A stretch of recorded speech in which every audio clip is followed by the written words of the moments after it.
말라기 3장 7절부터 12절의 말씀. 우리 다 한 목소리로 봉독합니다. 시작. 만군의 여호와가 이르노라. 너희 조상들의 날로부터 너희가 나의 규례를 떠나 지키지 아니하였도다. 그런즉 내게로 돌아오라. 그리하면 나도 너희에게 돌아가리라 하였더니 너희가 이르기를 우리가 어떻게 하여 돌아가리까 하는도다. 사람이 어찌 하나님의 것을 도둑질하겠느냐. 그러나 너희는 나의 것을 도둑질하고도 말하기를 우리가 어떻게 주의 것을 도둑질하였나이까 하는도다. 이는 곧 11조와 봉헌물이라. 너희 곧 온 나라가 나의 것을 도둑질하였으므로 너희가 저주를 받았느니라. 만군의 여호와가 이르노라. 너희의 온전한 11조를 창고에 들여 나의 집에 양식이 있게 하고 그것으로 나를 시험하여 내가 하늘문을 열고 너희에게 복을 쌓을 곳이 없도록 붙지 아니하나 보라. 만군의 여호와가 이르노라. 내가 너희를 위하여 메뚜기를 금하여 너희 토지 소산을 먹어 없애지 못하게 하며 너희 밭에 포도나무 열매가 기한 전에 떨어지지 않게 하리니 너희 땅이 아름다워짐으로 모든 이방인들이 너희를 복되다 하리라. 만군의 여호와의 말이니라. 아멘. 할렐루야. 뱀이 물을 마시면은 그 물이 독이 되어 나옵니다. 젖소가 물을 마시면 그 물은 우유가 되어서 나옵니다. 돈이라고 하는 것은, 물질이라고 하는 것은 절대 선도 아니고 절대 악도 아닙니다. 누가 어떻게 돈을 벌고 또 어떻게 그 돈을 관리하고 또 그 돈을 어떻게 사용하느냐에 따라서 물질, 돈이라고 하는 것은 선이 될 수도 있고 또 악이 될 수도 있습니다. 스탠리라고 하는 사람이 쓴 책 가운데 헌금의 기쁨이라는 그런 책이 있는데, 이 스탠리는 어릴 때부터 신앙적으로 아주 훌륭한 부모님 밑에서 자라면서 어릴 때부터 하나님 앞에 드리는 삶, 헌금하고 11조하는 삶을 훈련을 잘 받아서 생활해 왔습니다. 어머니가 깨끗한 돈으로 바꾸어서 용돈을 주면은 이 스탠리는 그 가운데 하나님 앞에 먼저 기도한 후에 하나님의 것을 떼고 나머지 것으로 자기의 생활에 필요한 것을 쓰는 그런 훈련을 했습니다. 젊은 시절부터 사업을 시작해서 그 사업이 날마다 번창되어져 가면서 11조 액수가 점점 늘어나기 시작했습니다. 어릴 때부터 평생 기쁨으로 하나님 앞에 드리는 삶을 신앙생활을 했지만은 언제부턴가 마음속에 점점 헌금이 늘어나는 그 부담감을 느끼면서 헌금하는 기쁨이 사라지고 또 때로는 그 헌금에 대한 갈등이 생기기도 했습니다. 스탠리는 하나님이 주신 축복의 액수가 늘어났음에도 불구하고 마음속에 갈등과 두려움이 있다는 것을 발견하면서 하나님 앞에 다시 한번 헌금의 중요한 가치를 깨닫고 믿음을 회복하게 되었다 하는 그러한 내용의 책입니다.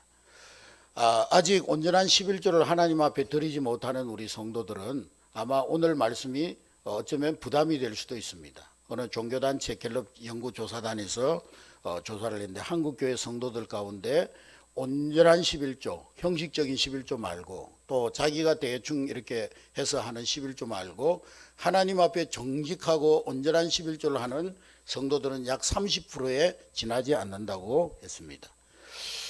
아마 70%의 성도들은 어쩌면 오늘 말씀이 부담으로 느껴질지 모르겠습니다. 그러나 오늘 말씀이 여러분들에게 부담은 부담이로되 거룩한 부담으로 다가올 수 있기를 주의 이름으로 축복합니다. 오늘 말씀을 정말 여러분들이 믿음으로 순종함으로 거룩한 부담으로 받기만 한다면 평생 물질로 인한 염려, 근심이나 갈등이나 그러한 걱정은 없는 그런 복을 받게 될 줄로 믿습니다. 11조 설교를 하면 두 가지 반응이 나옵니다. 하나는 아이고 목사가 또 강단에서 돈 얘기하네 그러면서 11조 설교를 끝나면 그 다음 주에 꼭 보면 한두 사람이 안 보이는 사람들이 있습니다. 또 어떤 성도들은 오늘 말씀을 말씀대로 믿고 순종하고 내가 이 말씀대로 물질 생활을 잘하고 11조 생활을 잘하면은 신앙생활에 있어서 큰 복을 받겠구나. 그렇게 순종하고 하나님께 복된 신앙생활을 하게 되는 그런 성도들도 있습니다.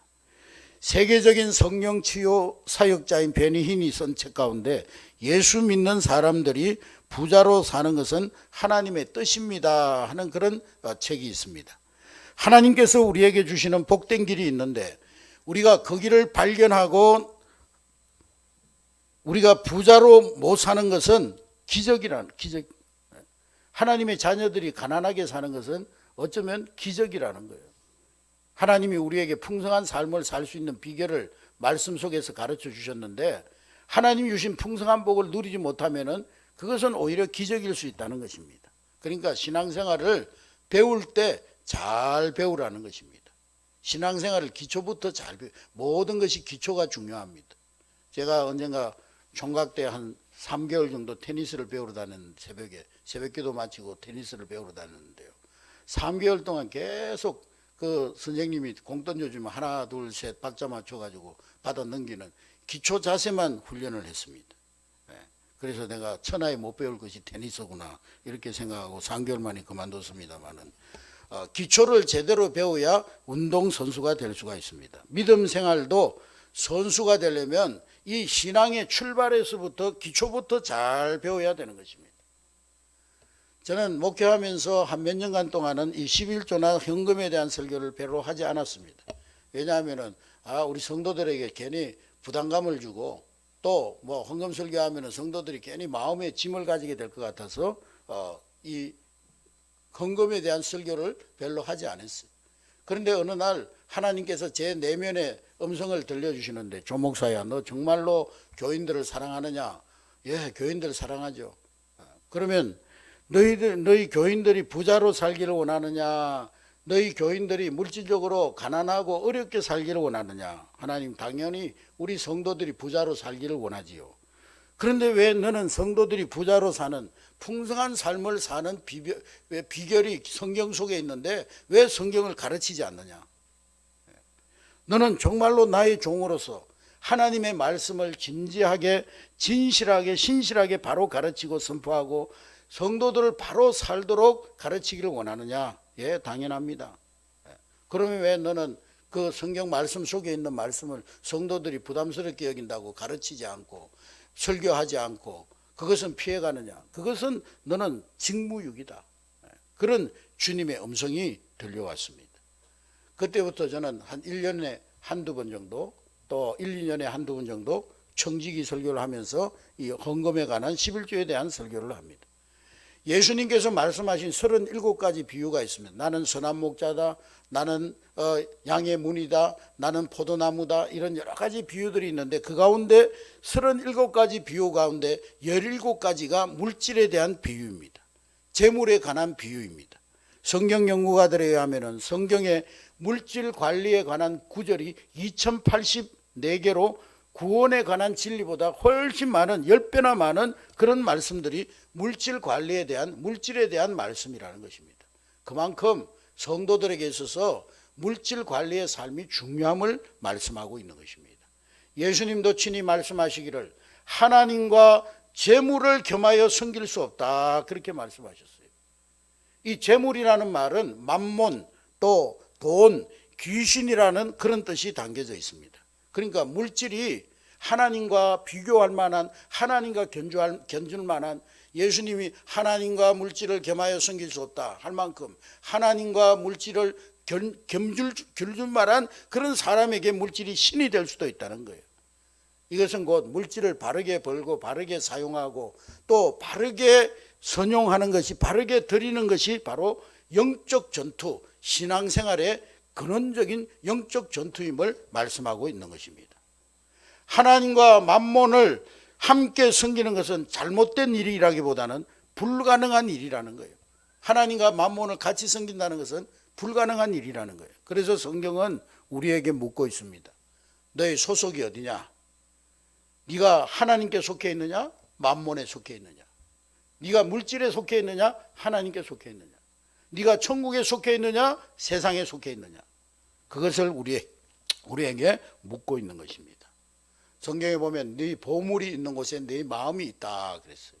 따라하겠습니다. 내 보물이 있는 곳에 네 마음이 있다. 그 말은 그 사람이 돈을 어디에 쓰고 어디에 여러분들도 오늘 집에 돌아가셔가지고 한 달 생활비 가운데 어디에 돈을 많이 쓰는가 하면 그 리스트를 쭉 뽑아보면은요. 그 사람의 소속, 그 사람의 신앙의 수준, 그 사람의 인격을 알 수 있다는 거예요. 어디에 돈을 많이 쓰느냐, 그걸 보면은 그 사람의 신앙, 그 사람의 인격, 그 사람의 소속을 알 수 있다는 겁니다. 여러분, 우리가 돈 버는 것은요, 남보다 조금 더 나은 어떤 재능이나 머리가 있으면 돈을 잘 벌 수가 있어요. 그러나 돈을 쓰는 것은 어떤 재능이나 머리 가지고 되는 것이 아닙니다. 인격이 있어야 되는 것입니다. 돈을 버는 것을 보면은 예수 믿는 사람이나 세상 사람이나 비슷합니다. 돈 버는 데는 뭐 어떤 특별한 인격이나 특별한 그런 것이 필요치 않습니다. 그러나 돈을 쓰는 것을 보면 거기에 신앙이 있고 인격이 있는 것을 알 수가 있습니다. 그래서 돈 쓰는 것은 종말이요, 우리 개인에게 있어서 심판이라는 거예요. 무슨 얘기냐? 번 돈을 어떻게 사용하는지 보면 그 사람이 천국과 지옥으로 나눠지고 하늘 백성과 땅의 백성으로 나누어진다는 것입니다. 조지 스위팅이라고 하는 사람이 그런 말을 했어요. 내 생에 끝나는 마지막 날 내가 얼마나 벌었느냐, 내가 얼마나 땅에다 쌓아두고 왔느냐, 그것은 하나도 중요한 질문이 안 될 것이다. 내가 내 생의 마지막 날 가장 중요한 질문이 있다면 나는 얼마나 주었는가, 나는 가치 있는 사역과 그리고 놀라운 목적이 있는 그것을 위해서 얼마나 사용하고 왔는가, 그 물음일 것이다. 옛날에 어떤 마을에요, 멍청이라는 이름을 가진 사람과 바보라는 이름을 가진 사람이 있어요. 두 사람 합치면 바보, 멍청이. 바보라는 사람이 있었는데요, 이 바보가 열심히 젊어서 일을 해가지고 돈을 모으가지고 큰 돈을 모았어요. 그래서 이 돈을 집에다 주려고 하니까 아이고, 집에 두면 도둑놈이 와서 훔쳐가지 않을까, 집에다 놔두면 이 돈을 강도가 와서 뺏어가지 않을까, 그런 걱정이 돼가지고요, 하루는 돈을 갖다가 망태기에다 다 넣어가지고 짊어지고 깊은 산속에 가가지고 땅을 파가지고 거기다 돈을 묻어뒀어요. 이제 내가 땅에다가 돈을 묻어놨으니까 아무도 못 훔쳐가겠지, 아무도 못 뺏어가겠지. 그러고는 사사사사 흙을 덮어가지고 내려오다가 생각하니까 아이고, 깜빡 잊어버린 게 있네. 올라가가지고 팻말을 갖다가 써놨는데 뭐라고 썼냐면, 여기에다가 나는 돈을 묻어놓지 않았다 바보, 이렇게 써놓고 온 거예요. 에? 여기에다 나는 절대로 내 돈을 묻어놓지 않았다 바보, 이러고 써놓고 내려왔어. 근데 멍청이가 며칠 후에 산에 나무하러 갔는데 보니까 여기에다 돈을 묻어놓지 않았다 바보, 이렇게 써놓은 거예요. 그러니까 이 멍청이가, 야, 이 바보 같은 놈 봤나? 아니, 돈을 여기다 지가 묻어놓고는 안 묻어놓다고 써놓으면 누가 모를 사람이 누가 있냐고. 땅을 막 파보니까 막 엄청난 돈이 나온 거예요. 그걸 짊어지고 막 휘파람 부르면서 내려오다가 아이고, 깜빡 잊어버렸네. 올라가가지고 팻말에다 썼어요. 나는 절대로 여기에 묻어놓은 돈을 훔쳐가지 않았다 멍청이, 이렇게 써놓고 내려오고. 며칠 있다가 바보가 돈이 잘 있나 한번 보려고 올라갔더니만 아이고, 어떤 놈이 다 파가고 그냥 거기다가 나는 돈을 절대로 훔쳐가지 않았다 멍청이, 이렇게 써놓은 거예요. 그래가지고 이 바보가 막 동네로 내려와가지고요, 막 이 동네를 내려와가지고 막 난동을 피는 거예요. 야, 이 동네 사람들 다 나오라고, 멍청이 빼놓고 다 나오라고, 에? 멍청이 말고 다 나오라고, 내가 오늘 이놈들 가만히 안 놔둔다고 그랬다는 것입니다. 여러분, 우리 모두가, 인간 모두가 오늘 이 바보 멍청이처럼 어디에나 살아계시고 어디에나 계시고 모든 것을 다 알고 계시는 하나님의 눈을 속일 수 있다고 생각합니다. 그래서 하나님께서 우리에게 맡겨주신 물질에 대해서 얼마나 참 바보 멍청이처럼 그 물질을 관리하고 살아가는지 알 수 없다는 거예요. 오늘 본문 말씀의 배경은 포로에서 돌아온 고레스의 도움으로 이스라엘 백성들이 하나님의 성전을 잘 건축했습니다. 건축이 끝나고 나서 이스라엘 백성들은 우리가 성전 건축을 잘 했으니까 이제는 하나님께서 우리에게 자동적으로 복을 쏟아부어 주실 것이야, 그러면서 그들은 하나님 앞에 예배하면서 형식적인 예배를 드렸어요. 감사 생활에 게을리했어요. 그러면서 하나님의 임재가 없는 형식적인 예배를 드립니다. 그랬더니 말라기 1장의 말라기 선지자가 감사 생활이 없는 이스라엘 백성들을 책망하면서, 야, 이놈들아, 하나님께서 너희가 드리는 눈먼 것, 병든 것, 찌든 것, 그거 하나님께서 받겠느냐? 너희의 드리는 예배가 왜 그렇게 되었느냐? 예배를 드리면서도 마음의 중심을 담지 않는 예배, 하나님 앞에 마음과 뜻과 성품을 다하여 드리지 않은 눈먼 예배, 병든 예배, 찌든 예배, 그걸 하나님이 받으시겠느냐? 하나님 이 선지자들이 책망하는 거예요. 그리고 지도자들을 향해서 책망합니다. 너희가 지도자가 되어서 방만하게 살았구나. 방탕하고 교만하게 살았구나. 그런 정치 지도자들에게 하나님이 너희들의 얼굴에 똥칠을 하겠다. 너희들이 수치를 당하게 할 것이다. 그 선언이 바로 말라기 2장의 말씀입니다. 그러면서 하나님은 아무리 인간이 죄인이라 할지라도 긍휼히 여기시는 하나님이시기 때문에 3장에 보면은 그러한 이스라엘 백성들과 지도자들에게 돌아오라. 너희가 회개하고 돌아오라. 이스라엘 백성들이여 회개하고 돌아오면 내가 너희들을 회복시켜 주실 것이다. 애절하게 하나님이 외치시고 부르짖으십니다. 영적 침체에 빠져있던 이스라엘 백성들을 향해서, 영적 기도력을 상실한 이스라엘 지도자를 향해서, 경제 파탄에 빠져있는 전 이스라엘 향해서 하나님께서 돌아오라는 거예요. 돌아오라는 말을 7번이나 하고 3번이나 하고 있어요. 7절 말씀. 7절 우리 다 같이 읽습니다. 7절 시작. 만군의 여호와가 너희 조상들의 날로부터 나의 규례를 떠나 지키지 아니하였도다. 그런즉 내게로 돌아오라. 그리하면 나도 너희에게로 돌아가리라 하였더니 너희가 이러기를 우리가 어떻게 하여야 돌아가리까 하는도다. 거기 말씀해 보니까 돌아오라는 단어를 3번이나 하고 있는데, 그때 이스라엘 백성들이 하나님께 묻습니다. 하나님, 우리가 어떻게 하는 것이 하나님께 돌아가는 것입니까? 그럼 상식적으로 말하면 하나님 그럴 거예요. 너희 회개하고 돌아오라 했으니까 예배를 회복해라. 말씀을 묵상해라. 기도 생활을 회복해라. 무릎이 닳도록 엎드려 회개하고 기도해라. 이스라엘 백성들아, 열심히 복음 전해라. 그래야 되잖아요. 그럴 것 같은데 하나님이요, 돌아오라고 말씀하시면서 엉뚱한 대답을 하시는 거예요. 8절 말씀해 보니까 8절 다 같이 읽습니다. 시작. 사람이 어찌 하나님의 것을 도둑질하겠느냐. 그러나 너희는 나의 것을 도둑질하고도 말하기를 우리가 이 땅에 주의 것을 도둑질하였나이까 하는도다. 이는 곧 11조와 봉헌물이라. 이스라엘 백성들이 하나님 앞에 항의합니다. 하나님 앞뒤가 안 맞잖아요. 우리 보고 돌아오라 그래놓고 회개하라 그래놓고 왜 돈 얘기하는 거예요? 돌아오라 그랬으면은 회개해라, 아니면 무릎 꿇고 기도해라, 찬송해라, 성경 말씀 깊이 묵상해라, 너의 삶을 돌이키라 해야 될 텐데 왜 하나님이 우리한테 돈 얘기하냐고. 그러나 말라기스를 통한 하나님의 음성은 돈에는 영적인 의미가 있다는 거예요. 영적인 의미. 돈은 단순한 물질이 아니라는 거예요. 돈을 어떻게 쓰느냐, 물질을 어떻게 관리하느냐를 보면 그 사람의 영적인 신앙의 수준, 인격, 가치관을 알 수 있다는 거예요. 돈은 단순한 물질이 아니라는 거예요. 돈은 우선순위에 관한 문제이고 하나님을 향한 신앙의 고백의 문제라는 거예요. 하나님께서 우리에게 하나님께 범죄했습니다. 함부로 살았습니다. 방만하게 방탕하게 살았습니다. 회개하게 하신 후에 죄값으로 너 가지 말라는 곳에 갔지? 너 다리 하나 잘라. 너 보지 말라고 한 거 봤지? 눈알 뽑아. 너 손으로 죄졌지? 손가락 2개 잘라. 그게 쉬워요? 예? 아니면 너희들 그동안 삶을 회개하는 마음으로 헌금해라. 예? 너희들 그동안 떼먹은 거 하나님 앞에 도둑질한 거 1,000,000원 내놔라. 그게 쉽습니까? 아니면 아브라함에게처럼 하나님이 야, 너 첫째 아들 하나님 앞에 바쳐. 너 내 거 도둑질했지? 하나님 앞에 바쳐. 회개하는 의미로. 어느 쪽이 쉽습니까?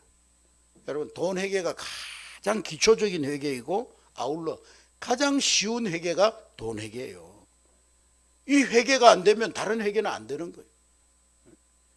오늘 이 회개부터 시작해야 진정한 회개가 시작되는 거예요. 이 회개는 마지막 회개요, 마지막 결단입니다.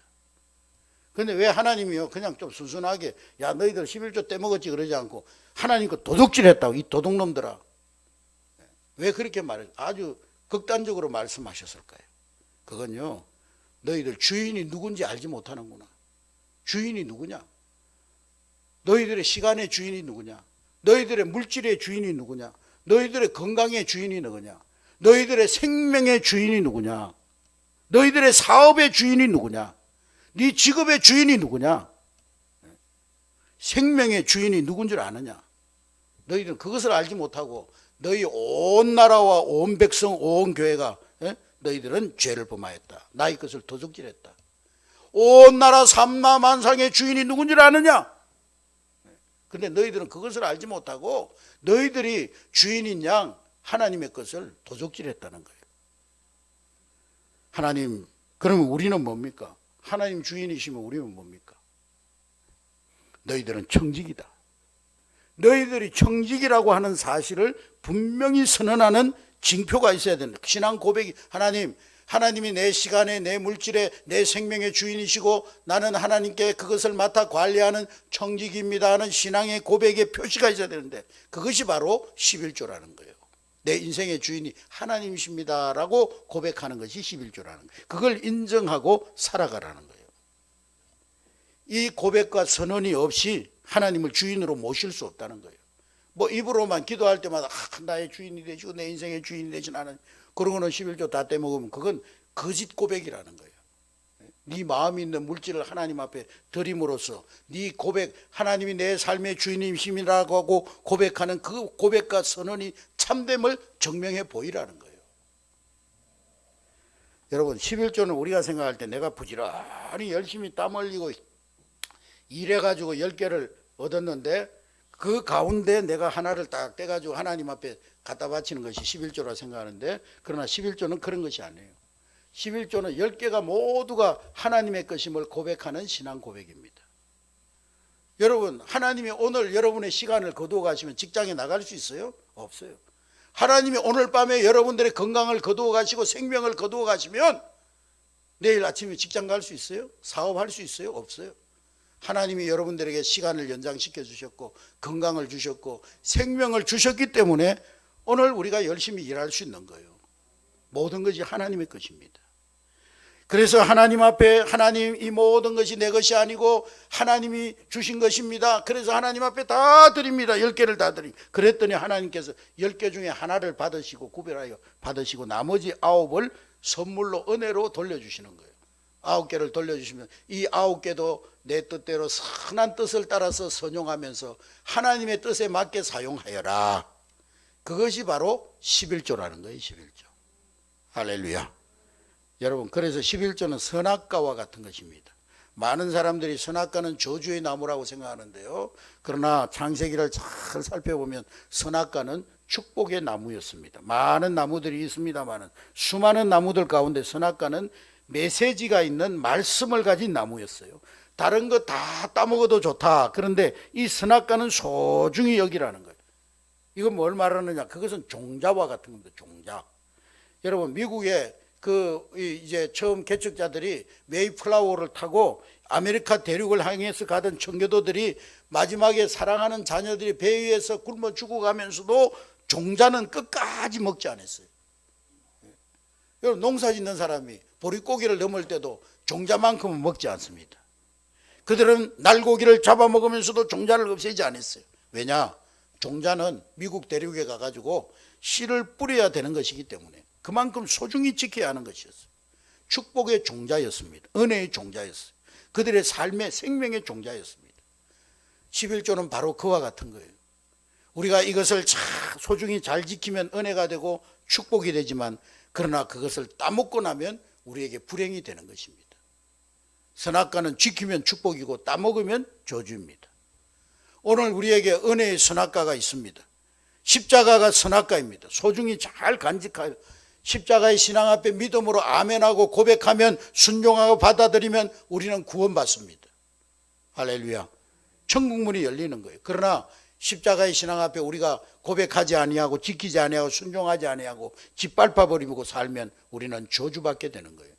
고린도전서 1장 18절에 십자가의 도는 믿지 않는 자, 믿지 않는 자에게는 어리석은 것이지만 멸망하는 자에게는 어리석고 미련한 것이지만 구원받는 우리에게는 십자가의 도가 하나님의 능력이 되느니라.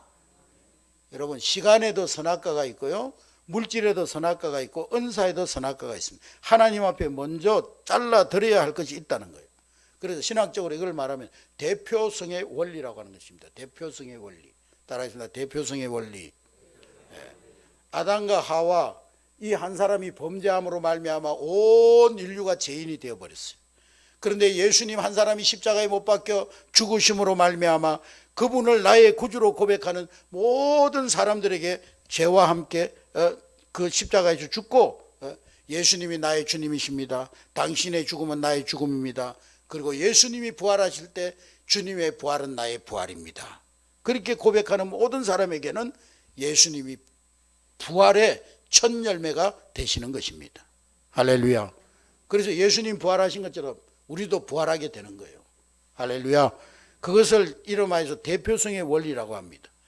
예수님을 버리면 인간이길 포기한 거예요. 구원을 버리고 천국을 버린 거예요. 십자가는 물질의 선악과요, 물질의 대표자입니다. 내가 쓰는 모든 물질의 대표성이 되는 것입니다. 종자와 같은 거예요. 그래서 이 종자를 소중히 여기면 우리가 쓰는 모든 물질이 거룩해지는 것입니다. 하나님이 주시는 축복으로 살아가게 되는 것입니다. 그러나 이것을 따먹고 살아가면 비록 그 물질을 선한 일에 사용해도 때묻은 돈, 하나님으로부터 도둑질한 돈, 자기 의를 드러내는 그런 돈이 되고 마는 것입니다. 그래서 11조를 소중히 지키는 것은 구원을 소중히 지키는 것입니다. 예수님을 소중히 지키는 거예요. 이것은 상징이요 고백입니다. 어떤 사람은 그렇게 말해요. 나는 11조는 안 하지만은 그 11조만큼 불이웃 돕게 하고 내가 뭐 기부하고, 그건요 하나님의 것을 자기가 도둑질해 가지고 자기 의를 드러내는 거예요. 하나님 인정하실 수 없는 거예요. 이 종자 11조를 소중히 지켜야 되는 거예요. 제가 홍남교회에 있을 때 어떤 권사님 한 분이 저를 찾아와 가지고 그러더라고요. 자기가 하나님 앞에 정말 신앙생활을 바로 하고 싶은데 남편은 해전대 교수인데 믿음이, 그 교회는 다니지만 믿음이 자기만큼 그런 어떤 믿음이 없다 보니까 11조를 하면은요 그냥 형식적으로 해야지, 온전하게 11조 하면 남편이 막 시험 들고 맨 그냥 그것 때문에 싸우고 그런다는 거예요. 그래서 자기가 하나님 앞에 온전하게 드리지 못한 부분들을 몇 년 동안 모아놨다가 하나님 앞에 가져왔다는 거예요. 자기는 하나님 거 도둑질 할 수가 없다고. 그러면서 저한테 가져왔더라고요. 여러분, 하나님 앞에 이렇게 이 회개하며 하나님 앞에 드린 것은 하나님에 대한 신앙의 양심이 살아있다는 거죠. 여러분, 11조를 어떻게 드리고 어디에 드려야 되겠습니까? 오늘 10절 말씀해 보니까 10절 본문 말씀 우리 다 같이 했습니다. 시작. 만군의 여호와가 이르노라. 너희의 온전한 11조를 창고에 들여 나의 집에 양식이 있게 하라. 먼저 11조는 온전한 11조를 드려야 됩니다. 타협이 있을 수가 없어요. 11조는 타협해서는 안 됩니다. 11조 액수는 누가 결정하느냐? 내가 결정하는 것이 아니에요. 이미 결정되어져 있어요. 이미 나와 있어요. 하나님 주신 것 가운데 10분의 1을 하나님 앞에 드리는 거예요. 그리고 그 11조는 하나님께 바쳐야 합니다. 내가 꼴 먹는 그 자리에, 예배의 자리에 바쳐야 되는 거예요. 내 영혼을 위탁하고 살아가는 하나님의 몸된 집, 교회에 11조를 해야 되는 거예요. 어떤 사람은 11조 가지고 자기 마음대로 뭐 어떤 고아원에 갖다 주고 11조 떼가지고 거기에서 성경공도 하고 이웃 위해서 구제도 하고, 그거 하나님의 것 가지고 자기 마음대로 선심 쓰고 다니는 거예요. 그 하나님 기뻐 받으시지 않는 거예요. 이렇게 하는 것은 11조의 주인이, 물질의 주인이 자기가 되고 마는 거예요. 자기 의를 드러내고 마는 거예요. 11조든 헌물이든 자기가 직접 하는 것은 주인의 것을 자기 마음대로 유용하는 거예요. 그래서 여러분들이 혹 선교사님을 돕는다든지 어려운 사람을 돕는다든지 또 어려운 개척교회를 돕는다 할 때 여러분들이 직접 하는 것이 아니고 교회를 통해서 교회의 헌금하고 그 교회 공동체를 통해서 해야 되는 거예요. 주님의 몸된 교회를 통해 그들에게 전해지도록 하는 것이 성경의 원리인 것입니다. 그리고 정직한 11조는 미루지 말고 모아서 하지 말고 반드시 매주 또는 매월 드리는 것이 하나님 앞에 드리는 온전한 11조입니다. 사업하는 분들이나 우리나라는 월급 제도가 보편적입니다만은 미국 같은 데는 주급을 많이 주잖아요. 우리나라도 이제 주급 제도가 조금씩 이렇게 확산되어져 가고 있는 형편입니다만, 주급을 받는 사람들은 매주 하나님 앞에 드리고 사업을 하는 분들도 매주 드리는 것이 좋아요. 모아서 드리다 보면 유혹이 와요. 또 월급을 받는 분들은 매월 하나님 앞에 드리고, 그래서 어떤 분이 11조 생활을 새롭게 시작하면서 깜짝 놀랄 일이 몇 가지 있었다는 겁니다. 처음 11조를 뗄 때 내 살을 도려내는 것처럼 아파서 놀랐대요. 그런데 얼마 동안 11조 생활을 했더니 너무나도 기쁨으로 드리게 되는 것을 보면서 놀랬다는 것입니다. 또 9을 가지고 사는데 지혜가 생겨서 풍성한 것을 보고 놀랬다는 거예요. 그리고 11조를 드리는 날이 되면은 빨리 교회 가고 싶어가지고 하나님의 앞에 은혜가 되는 것을 보고 놀랬다는 것입니다. 그리고 11조를 드린 후 드리기 전보다 모든 면에서, 영적인 면에서나 정신적인 면에서나 물질적인 면에서나 기름진 삶을 살 수 있는 나의 모습을 보고 깜짝 놀랐다는 거예요. 여러분, 하나님은 분명히 살아계신 하나님이심을 믿으시기를 주의 이름으로 축복합니다. 그분은 살아계신 하나님, 그분은 약속을 지키시는 신실한 분이십니다. 우리에게 약속하셨어요. 여러분, 미국의 돈, 우리 달러, 세계를 대표하는 돈이 뭐죠? 미국 돈이죠. 미국 돈 달러는요, 어느 나라에 가도 통용이 돼요. 여러분들이 달러 가지고 어느 나라에 가서 사용해도 다 통용이 됩니다. 세계적인 돈이 되어졌어요. 그런데 미국의 돈에는 1불짜리나 10불짜리나 100불짜리나 거기에 뭐라고 쓰여 있냐면은 In God we trust라고 써 있어요. 그 말은 무슨 말이냐? 우리는 하나님을 믿습니다. 그렇게 써져 있습니다. 그 말은 무슨 뜻일까요?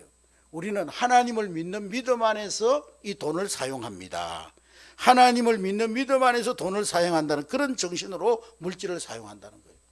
그러니까 하나님이 그 돈이 세계의 돈이 되게 하는 그런 축복을 받은 것이죠. 세계에 통용되는 세계적인 돈이 된 거죠.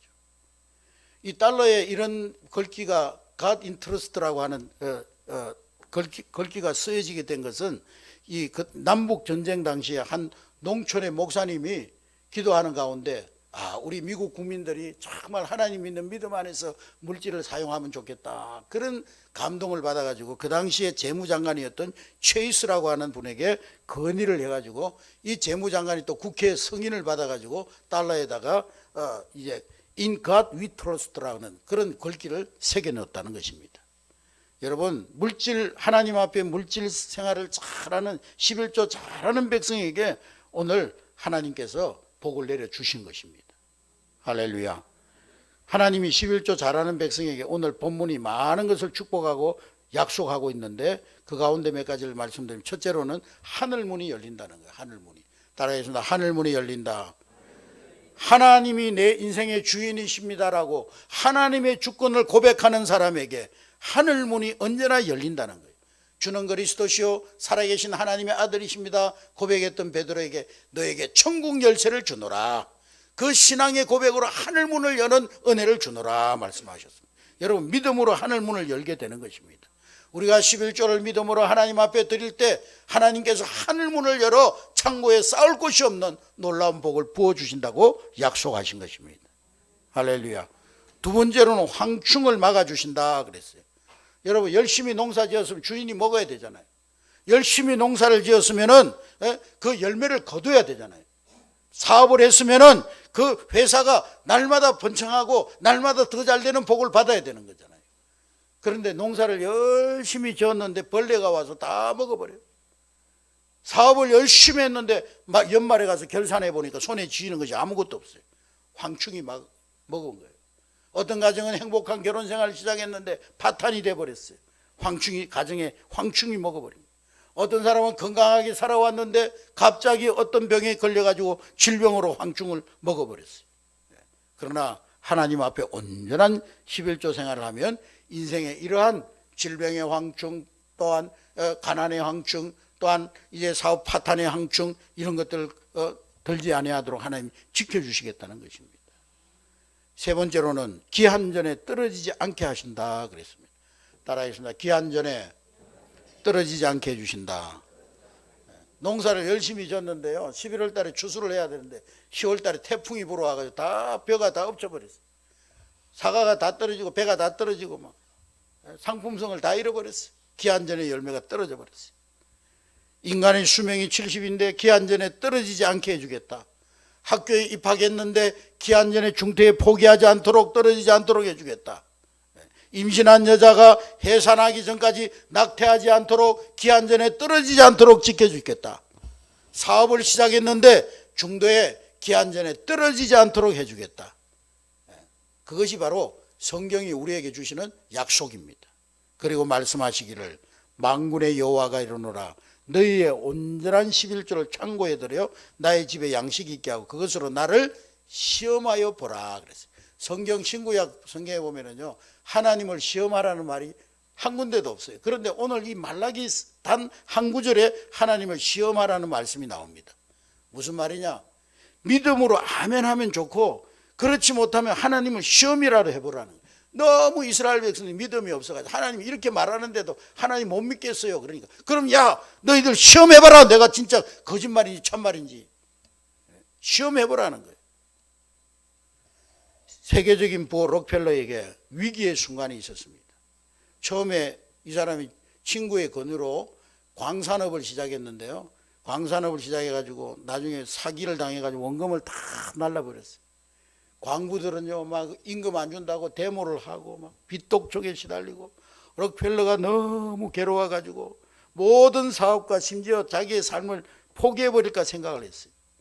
기업을 처음 시작할 때부터 하나님 앞에 철저하게 11조 생활을 해왔는데 자기 그 황량한 폐강되기 일보 직전에 광산 앞에 엎드려가지고 하나님 앞에 기도했어요. 하나님 말씀은 1.1핵도 틀리지 않고 변하지 않고 다 이루어지지 않습니까? 저는 하나님 약속의 말씀을 따라서 지금까지 열심히 11조를 온전한 11조를 드렸는데 하나님 왜 나에게 이런 사업의 시련을 주시는 것입니까? 만일 하나님 살아계신다면 하나님이 살아계신 증거를 나에게 보여주십시오. 록펠러가 하나님 앞에 통곡하면서 기도하겠습니다. 그때의 마음속 깊은 곳으로부터 하나님의 음성이 위로의 음성이 들립니다. 때가 되면 열매를 거두리라. 나를 신뢰하면 계속 따라서 더 깊이 땅을 팔아. 포기하지 말고 이 탄광업 좀 어렵다고 위기가 왔다고 포기하지 말고 더 깊이 땅을 팔아. 록펠러는요 이 말씀을 듣고 폐강을 더 깊이 파기 시작했어요. 그러니까 사업가들이요 록펠러를 보면서 주변 사업가들이 아이고 저놈 드디어 미쳤구나. 사업이 막 망하더니만 미쳐가지고 폐강된 그 탄광을 저렇게 파는구나. 그런데 갑자기요 황금 대신에 거기에서 물이 막 검은 물이 막 분수처럼 공중으로 확 솟구쳐 올라오더라는 거예요. 검은 물이 석유가 터져 나온 것입니다. 그래서 록펠러는요 유전을 발견해서 일약 미국의 거부가 되어진 것입니다. 록펠러가 유명한 말을 했어요. 하나님을 섬기는 11조는 위기의 순간에 더 정직하게 해야 한다. 어떤 분은 그래요. 목사님 빚 다 갚고 나면 11조 할 거예요. 조금요 우리 가정에 경제적인 어려움 지나고 나면 11조 할 겁니다. 천만의 말씀. 위기의 시간에 다 하나님 앞에 정직한 11조를 드려야 돼요. 온전한 11조를 드려야 돼요. 그것이 바로 그 위기를 극복하고 그 위기를 이기는 능력입니다. 여러분 지금 우리는 어려운 시기를 보내고 있습니다. 코로나로 인해서 모든 사회가 참 어려운 전 세계적으로 경제적으로 어려운 시기를 보내고 있습니다. 이러한 때 바로 우리가 하나님 앞에 정직하게 행해야 될 때인 줄로 믿으시기를 주의 이름으로 축복합니다. 하나님이 약속하신 말라기 3장 10절의 약속을 신뢰하고 믿고 이 위기의 때에 더 하나님 앞에 회개하고 돌이킴으로 우리의 삶이 하나님 회복시켜 주시는 그런 은혜가 여러분 삶에 임하게 되시기를 주님의 이름으로 축복합니다.